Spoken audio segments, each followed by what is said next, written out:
Կարևոր է իմանալ էջն է եթերում եւ այսօր տաղավարում հյուրընկալել ենք պետական եկամուտների կոմիտեի իրավաբանական վարչության պետի տեղակալ Պետիկ Մկրտչյանին։ Բարև ձեզ։ Բարև ձեզ։ Նախ շնորհակալ եմ մեր հրավերն ընդունելու համար։ Ես եմ շնորհակալ հրավերի համար։ Վերջին շրջանում պետական եկամուտների կոմիտեն հանդես է գալիս տարբեր օրենսդրական նախաձեռնություններով, փոփոխություններով եւ ուշագրավ փոփոխությունը, որն այսօր ես ցանկանում եմ քննարկել ձեզ հետ, թերևս վերաբերվում էր հարկեր չվճարելու գծով քաղաքացիներին քրեական պատասխանատվության ենթարկելուն, դրա շրջանակում կատարված ինչպես քրեական օրենսգրքում, այնպես էլ հարակից օրենսգրքերում կատարված փոփոխություններին։ Եկեք մի փոքր հանրությանը հասանելի դարձնենք այդ տեղեկատվությունը։ Շատ լավ, շնորհակալություն։ Նախ ուզում եմ նշել, որ պետական եկամուտների կոմիտեն իր որդեգրած տեսլականի եւ առաքելության շրջանակներում դեռևս անցյալ տարվանից ձեռնամուխ էր եղել օրենսդրական փոփոխությունների փաթեթի մշակմանը,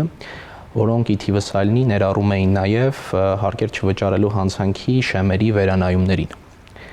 Ուրեմն նշեմ, որ օրենսդրական փաթեթն իր մեջ ներառում էր ինչպես քրեական օրենսգրքում, այնպես էլ հարկային օրենսգրքում եւ քրեական դատավարության օրենսգրքերում փոփոխություններ կատարելու նպատակ, որով ի թիվս այլնի փոփոխվել է հարկեր չվճարելու հանցանքի շեմերը, էապես բարձրացել են։ Ու ինչպես նաև այլ օրենսդրական փոփոխություններով քրեական դատավարության եւ հարկային օրենսգրքերում նախատեսվել են հստակ մեխանիզմներ, որոնք ի շահ հարկ վճարողին անձին են, որոնք այս կամ այն կերպ կառնչվեն հարկեր չվճարելու դեպքին, ինչպես դա կլինի վարչական վարույթի շրջանակներում, այնպես էլ քրեական վարույթի շրջանակներում։ Հարկային օրենսգրքում կատարվող փոփոխությունները նախատեսվել են հարկային հսկողության մեխանիզմների այնպիսի կատարելագործման հնարավորություններ, որոնց միջոցով հնարավոր կլինի ֆիլտրել, զտել եւ թույլ չտալ, որպիսի հաղորդումներ ներկայացվեն կամ քրեական վարույթի առարկա դառնան այն դեպքերը, որոնք ինքնին հանցանքի հատկանիշներ չեն պարունակում կամ հարկային հսկողության շրջանակներում հնարավոր կլինի պարզել, որ դրանք իրապես չեն պարունակում հանցանքի հատկանիշներ եւ հաղորդում կարիք չի լինի այլևս ներկայացնելու։ Ավելի մանրամասն կներկայացնեմ այլ հարցադրումների շրջանակներում, բայց ընդհանուր նաև նշեմ, որ քրեական դատավարության օրենսգրքում կատարված փոփոխություններով ներդրվել է նաև գույքի արգելադրման որպես դատավարական հարկադրանքի միջոցի այլընտրանքային մեխանիզմ, սա արդեն քրեադատավարական օրենսդրության շրջանակներում, քրեական վարույթի շրջանակներում եւ հնարավորություն է տրվել արգելադրման գույքը կոնկրետ դեպքերում, երբ որ դատական ծախսերի փոխհատուցման համար է դրվում գույքի արգելանքը կամ հանցավոր ճանապարհով ձեռբերված գույքի կամ հանցանքի արդյունքում ձեռբերված օգուտի արդյունքում ստացված գույքի բացակայությունը եւ արգելանք դրվում է անձի այլ գույքի վրա, սեփականության իրավունքով պատկանող գույքի վրա, այս դեպքում հնարավորություն է տրվել այդ գույքը հանել արգելանքից կամ այդ արգելանքը փոխարինել դրան հավասարարժեք բանկային երաշխիք ներկայացնելով։ Սրա նպատակը հետեւյալն է՝ քրեական վարույթի շրջանակներում հնարավորություն ընձեռել տնտեսվարողին կամ այլ սուբյեկտին, ով այս կամ այն կարգավիճակը ունի, մասնավորապես մեղադրելի դատավարական կարգավիճակ ունի քրեական վարույթի շրջանակներում, բանկային երաշխիք ներկայացնելով ազատի իր գույքը սեփականության իրավունքով գույքը արգելանքից եւ դրանով իսկ չկրել հնարավոր այլ վնասներ։ Նպատակը սա է, հստակեցվել է նաեւ օրենսդրական կարգավորումներով արգելադրման գույքի շրջանակը, դրա մեջ նաեւ ներառելով արժեթղթեր եւ այլն, ինչը հնարավորություն է տալիս նաեւ պարտատոմսերի կամ այլ արժեթղթեր գրավադրելու, արգելադրելու ձևով անձը իր անշարժ գույքը կամ դրամական միջոցները ազատել արգելանքից եւ ապահովել դրանց բնականon շրջանառությունը չկրելով հնարավոր եւ ենթադրելի վնասներ։ Շատ լավ։ Մենք խոսում ենք փոփոխության մասին եւ խոսում ենք այն մասին, որ փոփոխությունները կատարվել են ի շահ հարկ վճարողի։ Եկեք մի փոքր անդրադառնանք նախկին սահմանաչափին, նշենք թե այս պահին սահմանաչափը որքան է եւ հաջորդող տարվան անդրադառնանք եւ նաեւ խնդրանք է, որպեսզի մասնավորեցնենք, թե եթե օրինակ հարկ վճարողը ունի 60 միլիոն, ենթադրենք, 60 միլիոն չվճարած հարկային պարտավորություն եւ հարկային պարտավորությունն առաջացել է 6 տարիների ընթացքում, այս դեպքում նոր օրենսդրական փոփոխությունը վերաբերելի է իրեն, թե ոչ։ Շնորհակալություն հարցադրման համար։ Նախ ներկայացնեմ, թե նախկինում միջև նոր օրենսդրական փոփոխությունները ինչ շեմեր են գործել հարկեր չվճարելու հանցագործության եւ ձեր նշված հարցի 60 միլիոն հարկային պարտավորություն ունենալու դեպքում ինչպես այս փոփոխությունները առնչվելու հարկ վճարողին։ Նայեք, ուրեմն մի փոքր հետ գնանք եւ 2003 թվականին, երբ ուժի մեջ մտավ քրեական օրենսգիրքը, նախորդ քրեական օրենսգիրքը, երբ ուժի մեջ մտավ,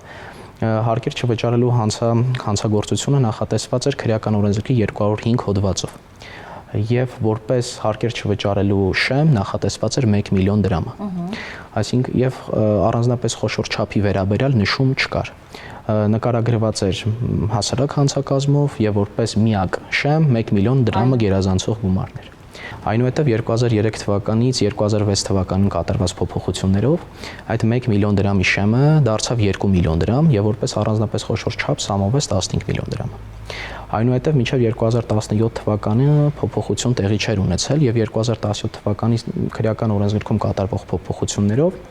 այդ 2 միլիոն դրամի շեմը դարձավ 4 միլիոն դրամ, իսկ առանձնապես խոշոր չափը 15 միլիոն դրամը պահպանվեց։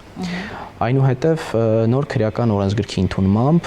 այդ շեմը 4 միլիոնի շեմը դարձավ 5 միլիոն դրամ, բայց այստեղ պետք է նկատենք, որ նոր քրեական օրենսգիրքը ընդունվեց, բայց ուժի մեջ մտնելու ժամկետը սահմանված 22 թվականի հուլիսի 1-ը։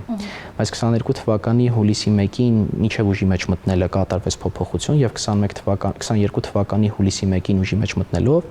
այդ 4 միլիոնի շեմը 5 միլիոնի շեմը դարձավ 10 միլիոն, իսկ որպես առանձնապես խոշոր չափ 15 միլիոն դարձավ 20 միլիոն։ Եվ մինչև այս տարվա հունիսը այդ չափը պահպանված էր, այսինքն 10 միլիոնը որպես խոշոր չափ եւ առանձնապես խոշոր չափը որպես 20 միլիոն, սակայն ներկայումս արդեն ուժի մեջ մտած եւ այս քննարկվող փոփոխություններով ունենք հետեւյալ չափերը։ Նախ նոր քրեական օրենսգրքում հարկեր չվճարելու հանցագործությունը նախատեսված է քրեական օրենսգրքի 290-րդ հոդվածով եւ 290-րդ հոդվածով որպես խոշոր չափ նախատեսված է մեկ հարկային տարվա ընթացքում 30 միլիոն դրամը, իսկ երկու իրար հաջորդող հարկային տարիների ընթացքում 45 միլիոն դրամ հարկ տուր կամ այլ պարտադիր վճարների գումարը, իսկ որպես առանձնապես խոշոր չափ նախատեսված է 50 միլիոն դրամը, իսկ որպես առանձնապես խոշոր չափ երկու հարկային տարիների ընթացքում 75 միլիոն դրամը գերազանցող գումարը։ Ըստ էության լուրջ շեմը բարձրացվել է։ Եթե սա ինչա իրանից ենթադրում է շեմերի փոփոխությունը,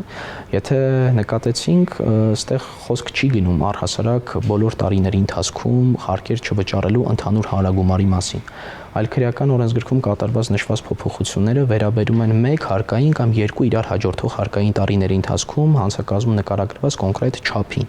Այսինքն, եթե այդ չափը օրինակ 30 միլիոնը 3 հարկային տարիների ընթացքում է գոյանում կամ 45 միլիոն դրամը 3 կամ 4 հարկային տարիների ընթացքում է գոյանում, բան մենք խոսք չի կարող գնալ հանցակազմի արկայության մասին, ավարտված հանցագործության արկայության մասին։ Նույնն էլ առանձնապես խոշոր չափերի դեպքում է։ Այս փոփոխությունները իրենցից ենթադրում են մասնակի ապաքրեականացում։ Ինչա մասնակի ապաքրեականացումը, այսինքն հանցավոր համարվող արարքների մի մեծ շրջանակ արդեն այս օրենսդրական փոփոխություններով դադարել են հանցավոր համարվելուց։ Եկեք մի փոքր անդրադառնանք դրան։ Նախկին քրեական օրենսգրքի շրջանակում հենց այս մասով գործեր են հարուցվել, վարչական բարույթներ են հարուցվել, քննություն է իրականացվում եւ արդեն այս փոփոխությունը պետք է որ հիմք հանդիսանա նախկինում հարուցված վարչական բարույթները կարճելու թերևս։ Մի փոքր այս մասով։ Շատ լավ, շնորհակալ եմ հարցադրման համար, փորձեմ թերևս չեմ կարող մասնագիտական տերմինաբանությունի ձեռնպահ մնալ, բայց ելնելով մասնագիտական դիրքերից կփորձեմ հնարավորինս մատչելի ներկայացնել, թե այս մասնակի ապաքրեականացման դեպքում քրեադատավարական ինչ մեխանիզմներ են գործադրվում։ Նայեք, քրեական դատավարության օրենսգիրքը նախատեսվում է մասնակի կամ ապաքրեականացման կամ մասնակի ապաքրեականացման դեպքում դատավարական հետևյալ հետևանքները։ Քրեական դատավարության օրենսգրքի 12-րդ հոդվածը հստակ ամրագրում է, որ արարքի ապաքրեականացումը նույնն է նաև մասնակի ապաքրեականացումը, քրեական հետապնդումը բացառող հանգամանք է։ Այսինքն օրենսդիրը այս հանգամանքը նախատեսել է քրեական հետապնդումը բացառող հանգամանքների շարքում։ Սա ինչ է ենթադրում։ Երբ որ անձանց նկատմամբ կան հարուցված քրեական հետապնդումներ կամ թեև ձևական իմաստով չկա դատախազի որոշում քրեական հետապնդում հարուցելու, բայց նրա նկատմամբ իրականացվել են որոշակի գործողություններ, որոնցով անձը կարար մտածել, որ պետությունը իրան կասկածում է կոնկրետ հանցանք կատարելու մեջ, այսինքն գործ ունենք փաստացի կերպով հարուցված քրեական հետապնդման մասին, մասնակի ապաքրեականացման դեպքում պետք է ճշտվի անձի դիրքորոշումը։ Ինչու՞։ Արդյոք նա համաձայն է այս հիմքով նրա նկատմամբ քրեական հետապնդում չհարուցելու կամ քրեական հետապնդումը դադարեցնելու հետ։ Այստեղ մի փոքր մեր հեռուստադիտողներին հուշենք, որ համաձայնությունը հիմնականում կապված է նրա հետ, որ ոչ արդարացնող հիմքով է դադարեցվելու։ Շնորհակալ եմ, ես դրան էի ցանկանում անդրադառնալ, որովհետև անձի համաձայնությունը պահանջվում է այն դեպքում, երբ որ մենք գործ ունենք անձի նկատմամբ ոչ արդարացնող հիմքով քրեական հետապնդումը դադարեցնելու հետ։ Իսկ ինչ է նշանակում ոչ արդարացնող հիմքով քրեական հետապնդումը։ Քրեական դատավարության օրենսգրքի քրեական հետապնդում բացառող նախատեսված քրեական հետապնդում բացառող հիմքերը բաժանվում են երկու խմբի, ինչպես արդարացնողների, այնպես էլ ոչ արդարացնողների։ Եթե արդարացնողների դեպքում հիմքի հայտ գալու դեպքում անձի համաձայնությունը չի պահանջվում եւ հիմքի արկայություն ինքնին բավարար է, որպեսզի նրա նկատմամբ դատախազը սեփական նախաձեռնությամբ կամ քննիչի միջնորդության հիման վրա կայացնի քրեական հետապնդումը դադարեցնելու կամ քրեական հետապնդում չհարուցելու մասին որոշում, ոչ արդարացնող հիմքերի պարագայում իրավիճակը մի փոքր այլ է եւ պահանջում է անձի համաձայնություն, որովհետեւ ոչ արդարացնող հիմքով անձի նկատմամբ քրեական հետապնդումը դադարեցնելը ենթադրում է որոշակի բացասական հետևանքներ։ Անձի կողմից արարքի կատարումը հավաստվում է։ Հետագայում դրա հիման վրա այդ փաստաթուղթը որպես գրավորապացույց կարող են օգտագործվել նրանից որպես պատճառված վնասի փոխհատուցում պահանջելու եւ այլնի համար։ Նույնիսկ կան արկա են որոշակի պաշտոններ, որոնց դեպքում ոչ արդարացնող հիմքով քրեական հետապնդումը դադարեցնելը խոչընդոտ է պաշտոնի նշանակման համար։ Ուստի քրեադատավարական կառուցակարգը այս իմաստով նախատեսել է նաև անձի դիրքորոշումը, անձի ցանկությունը։ Հետևաբար ստացվում է բոլոր այն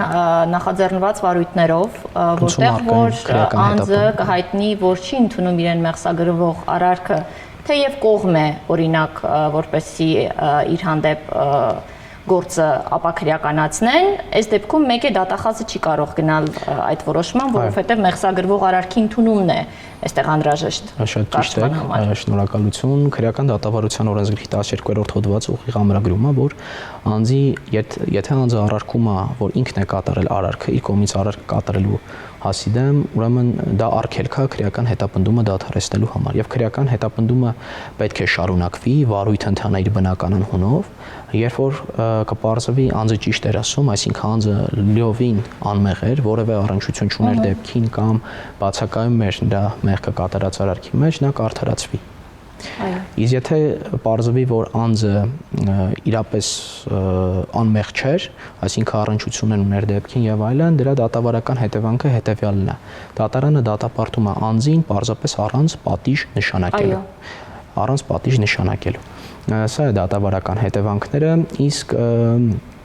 մնացած դեպքերում, երբ որ դեռևս հաղորդում ՊԵԿ-ի կողմից ներկայացված կլինի մինչև այդ քրեական վարույթ նախաձեռնելը, ինչ-ինչ պատճառներով դեռևս վարույթ նախաձեռնելու կամ չնախաձեռնելու վերաբերյալ դիրքորոշում չի լինի, այս ապաքրեականացումից հետո ենթադրվում է, որ վարույթներ չպետք է նախաձեռնվեն, որովհետև առերևույթ կբացակայի հանցակազմի հատկանիշները։ Թերևս պետք է նշել, որ գրեթե բոլոր դեպքերով կան վարչական վարույթներ եւ վարչական վարույթներին զուգահեռ նաև քրեական վարույթներ են նախաձեռնվել։ Ենթադրվում է, որ երկրորդ անգամ վարչական վարույթ հարուցելու իմաստն է այստեղ արդեն բացակայում։ Բացի այն, որ քրեական հետապնդումները կդադարեցվեն կամ չեն հարուցվի փոփոխությունների արդյունքում, նաև կունենանք հետևյալ պատկերը։ Նայեք, նախկինում այն արարքը, որը համարվում էր առանձնապես խոշոր չափի, հարկեր չվճարել, չէ, 20 միլիոնը գերազանցող դրամ, նոր փոփոխությունների արդյունքում, այդ շեմի փոփոխության արդյունքում առանձնապես խոշոր չափը էապես բարձրացել է։ Եթե անձի արարքը նախկինում կատարված 20 միլիոնը գերազանցել է, բայց չի գերազանցել ներկայիս օրենսգրքում առանձնապես խոշոր չափ համարվող շեմը, այստեղ էլ վերավորակման, այո, այստեղ մենք գործ կունենանք վերավորակման հետ, իհարկե ընդհանրած վարույթներով, վերավորակման հետ, որովհետև այստեղ կգործի օրենքի հետադարձ ուժը, քրեական օրենսդրության հետադարձ ուժի կանոնը, որովհետև անձի իրավական, անձի բարելավող, այստեղ գործ ունենք մենք արարքի հանցավորությունը վերացնող պատիժը մեղմացնող եւ օրենքի հետ, որը որ անձի արարքը նախկինում եղել է ծանր հանցագործություն, նոր կարգավորումներով դառնում է միջին ծանրության հանցագործություն։ Եթե նշածս գերազանցել է նախկինում առանձնապես 20 միլիոնի շեմը, բայց չի գերազանցել նոր կարգավորումներով առանձնապես խոշոր չափ սահմանվող 50 միլիոն եւ 75 միլիոնի շեմը, 2 տարի իրան հաջորդող տարիների 75 միլիոնի շեմը, ապա տեղի կունենա արարքի վերավորակում ընդհանրած վարույթներով եւ նախկինում ծանր համարվող հանցանքը կդառնա միջին ծանրության հանցանք իր բոլոր քրեիրավական եւ դատավարական հետևանքներով։ Այո։ Տեսնում ենք, որ փոփոխությունները բավականին լուրջ են, էական ազդեցություն կարող են ունենալ հարկ վճարողների դեմ այսպես հարուցված բազմաթիվ գործերով։ Ես ուզում եմ հարցադրումը հնչեցնել այսպես. բիզնեսի շատ ներկայացուցիչներ կարող են պնդել, որ այս բոլոր փոփոխությունները լուրջ բարդություններ են առաջացնում։ Արդյոք մենք գնում ենք վարչարարության պարզեցմանը եւ ինչ հնարավորություններ է դա ընձեռում հենց բիզնեսի ներկայացուցիչներին։ Շնորհակալություն հարցադրման համար։ Ես կփորձեմ ներկայացնել այն բոլոր մեխանիզմները, որոնք նախատեսվել են այդ թվում հարկային մարմնի ներսում գործող եւ ներկայացնելուց հետո մենք կփորձենք ինքներս գնահատական տալ, գործ ունենք ավելի բարդեցված իրավիճակի, թե հօգուտ հարկ վճարող ստեղծվող իրավիճակի մասին նայեք։ Այս փոփոխությունները չունեն միայն քրեիրավական ազդեցություն եւ նշանակություն։ Այս փոփոխությունների ազդեցությունը մեծ է նաեւ վարչական վարույթի կամ հարկային հսկողության վարույթի շրջանակներում, որովհետեւ միայն շեմերի փոփոխությունը եւ մի մեծ արարքների, մի խումբ արարքների ապաքրեականացումը կարելի է ասել, որ չէ լուծի այն վերջնական նպատակը, որը ՊԵԿ-ը եւ համագործակցող կառույցները դրել էին իրենց առջեւ։ Սա նաև այս փոփոխությունները նպատակ էր հետապնդում ֆիլտրել բոլոր այն դեպքերը, որոնք չեն պարունակի առհասարակ հանցակազմի հատկանիշներ կամ թեև կպարունակեն, բայց վարչական վարույթի կամ հարկային հսկողության վարույթի շրջանակներում հնարավոր կլինի ֆիլտրել դիրավիճակները եւ ներկայացնել հանցանքի վերաբերյալ հաղորդում բոլոր այն դեպքերում, երբ որ այդ ֆիլտրացիոն մեխանիզմները անցնելուց հետո ՊԵԿ-ը ինքն իր մեջ կհամոզվի, որ այո, այստեղ օրինակ հարկեր չվճարելու դիտավորյալ հարկեր չվճարելը պայմանավորված է հարկ վճարողի դիտավորյալ վարքագծի կամ նպատակադրված վարքագծի հետևանքն է կամ արդյունքն է։ Ոստի այդ նպատակով հարկային մարմնի ներսում այս փոփոխությունների հիմնավորումներով նախատեսվել են մի շարք մեխանիզմներ, կարելի ասել զտիչ, ֆիլտրացիոն եւ վերլուծական գնահատողական, որոնք հնարավորություն են տալու քրեական վարույթի առարկա դարձնել այն դեպքերը, որոնք իրապես ենթակա են հենց քրեական վարույթի շրջանակներում պարզելու։ Շատ լավ, ես ձեր թույլտվությամբ ուզում եմ նաև մեր հեռուստադիտողներին տեղեկացնել կարևոր նաև մի նյութի մասին, որին հանդիպեցի հենց Պետական եկամուտների կոմիտեի էջում, համաձայն որի հարկ վճարողներն այլևս տուգանվելուց եւ տույժ կիրառելուց առաջ պետք է ծանուցում ստանան եւ ծանուցումից հետո հնարավորություն ունենան վերացնել այն վարքագիծը, որը բերել է տուժտուգանքի։ Դա կարևոր է, կարծում եմ, եւ շատ լուրջ նախաձեռնություն Պետական եկամուտների կոմիտեի կողմից։ Շնորհակալ եմ հենց այդ փոփոխությունների եւ այդ նախաձեռնությանը ցանկանում եի անդրադառնալ։ Նայեք, նշված փոփոխություններով եւ արդեն ՊԵԿ-ի ներքին իրավական ակտերով հստակ նախատեսվել են այն մեխանիզմները, որոնց մասին հիմա կխոսեմ։ Նայեք, միջև հանցանքի վերաբերյալ հաղորդում ներկայացնելը այն դեպքերում, որով կպարզվի հարկեր չվճարելու իրավիճակ, պետք է հարկային մարմինը սկսի դրանց վերաբերյալ հստակ հետագծելիություն ապահովող կառուցակարգի կիրառմամբ, ոնց է լինելու։ Երբ որ կհայտնաբերվի անձի հարկային հսկողության շրջանակներում կհայտնաբերվի օրինակ հարկեր չվճարելու դեպք, այդ դեպքը հստակ պետք է արձանագրվի։ Այնուհետև արձանագրվելուց հետո դրա վերաբերյալ պետք է իրականացնի համապատասխան հարկային հսկողություն։ Օրինակ, ծանուցվի հարկ վճարողին կամերալ ուսումնասիրության շրջանակներում, որպիսի հարկ վճարողը ստանալով իր կողմից հարկեր չվճարելու դեպքի նկարագրությունը, փորձի բացատրություններ ներկայացնել դրա վերաբերյալ։ Փոքրիկ հարցադրում ունեմ այս մասով։ Երբեմն կամերալ ուսումնասիրությունը, երբ բացվում է եւ հնարավորություն է տրվում հարկ վճարողին բացատրություն ներկայացնել, օրինակ տրանսֆերային գոնագոյացման պարագայում, այստեղ անկախ տրված բացատրությունից կիրառվում է այն տուգանքը, որը նախատեսված է։ Արդյոք բացատրություն ներկայացնելով եւ վարքագիծը ուղղելով մենք կանխելու ենք հետագա վարչարարությունը։ Շնորհակալություն հարցադրման համար։ Նախ կցանկանայի նշել, որ կամերալ ուսումնասիրության արդյունքներով ուղղակի հարկային օրենսդրությունը չի թույլ տալիս հարկային պարտավորություն առաջադրել։ Կամերալ ուսումնասիրությունը այն գործիքն է, երբ հարկային մարմինը իր ներսում պարզում է իրավախախտման հանգամանքը եւ փորձում է ծանուցել հարկ վճարողին, որպեսզի հարկ վճարողը կամ ներկայացնի ողջամիտ բացատրություններ թույլ տրված իրավիճակի վերաբերյալ կամ համաձայնի ՊԵԿ-ի արձանագրածի հետ եւ իր վարքագիծը փոխի համապատասխանեցնի այն վարքագծին, որը ՊԵԿ-ը ակնկալում է իրանից։ Այս դեպքում դարձյալ նշեմ, որ դեռևս հարկային մարմինը ոչ օրենսդրական մակարդակով, ոչ գործնական մակարդակում չունի անձի նկատմամբ պարտավորություն, հարկային պարտավորություն առաջադրելու որևէ իրավական լծակ բացակայում։ Կամերալ ուսումնասիրությունից հետո, երբ որ հարկային մարմինը չի ստանա ողջամիտ բացատրություն կամ առհասարակ չի ստանա իր հարցերի պատասխանը, արդեն կանցնի հարկային հսկողության մեկ այլ գործիքի կիրառման։ Սա արդեն թեմատիկ ուսումնասիրությունն է։ Թեմատիկ ուսումնասիրության շրջանակներում ի տարբերություն կամերալի հնարավոր է առաջադրել հարկային պարտավորություն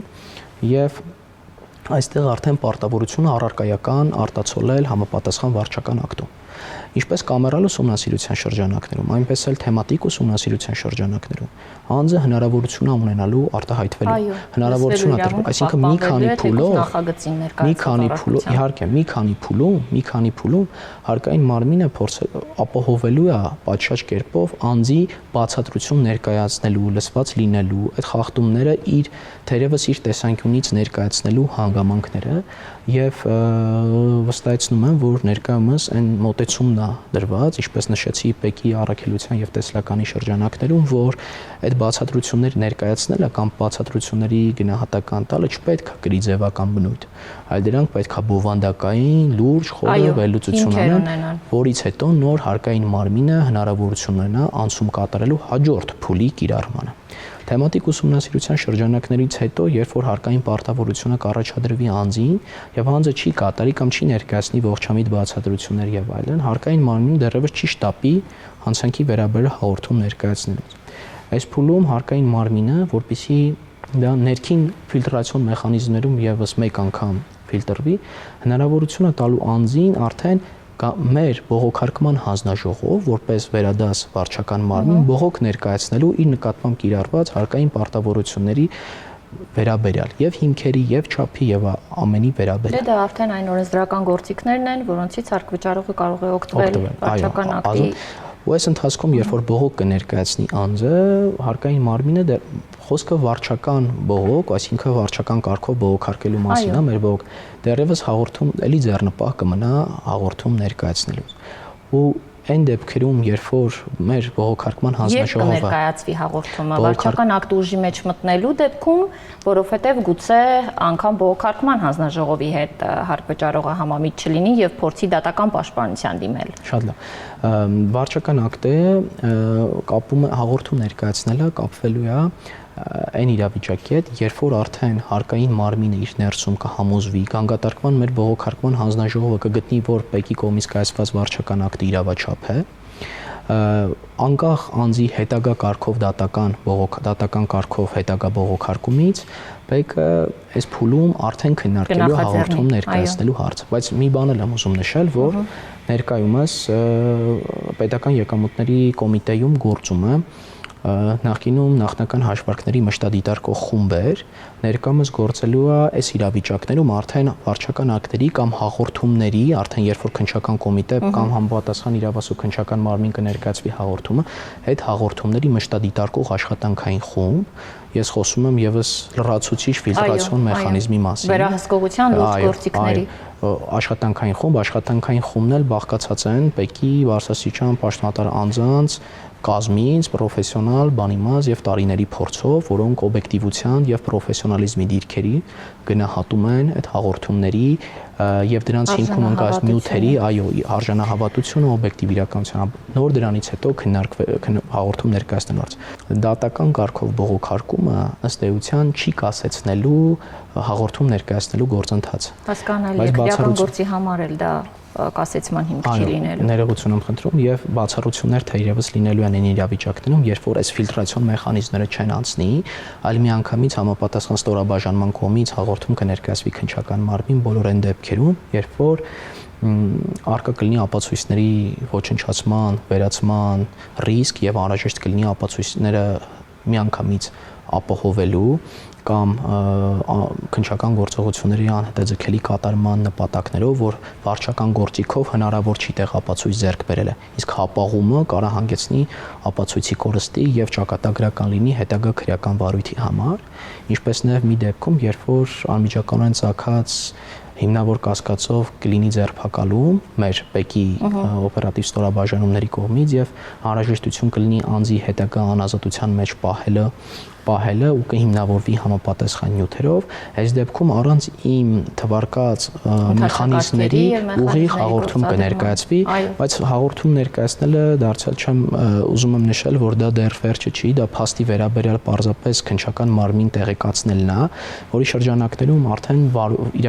իրականացվի վարույթ, արդեն քննչական մարմինը կորոշի եւ վարույթի շրջանակներում արդեն ներկայացնելու տվյալները։ Քննարկման շղթան մեր բավականին մեծ է, բայց ժամանակը արդեն մոտենում է ավարտին։ Ես ուզում եմ մի փոքր ցուցանիշներին անդրադառնանք։ Ունենք փոփոխություններ, որոնք կյանքի են կոչված, արդյոք այս կարճ ժամանակում կարողացել ենք որևէ ցուցանիշ արձանագրել, որևէ փոփոխություն տեսնել, որ ասենք այս փոփոխությունները, որոնք կատարվել են, իրապես անհրաժեշտ էին այս իրավիճակում։ Շնորհակալություն հարցադրման համար։ Նախ նշեմ, որ օրենսդրական փոփոխություններից հետո ՊԵԿ-ը այս մեխանիզմները արդեն իսկ սկսել է կյանքի կոչել։ Այսինքն նախկինում նախնական հաշվարկների պրակտիկան վերացած է եւ փորձում ենք հենց այս մեխանիզմներով հասնել մեր նպատակին։ Ինձ հայտնի է, որ քննչական մարմնում, քննչական կոմիտեում նախաձեռնվել է եւս գործընթաց այն արարքները, որոնք օրենսդրական փոփոխություններից հետո ապա քրեականացվել են, այդ դեպքերի վարույթներով անձանց դիրքորոշումը պարզելու գործընթացը սկսել,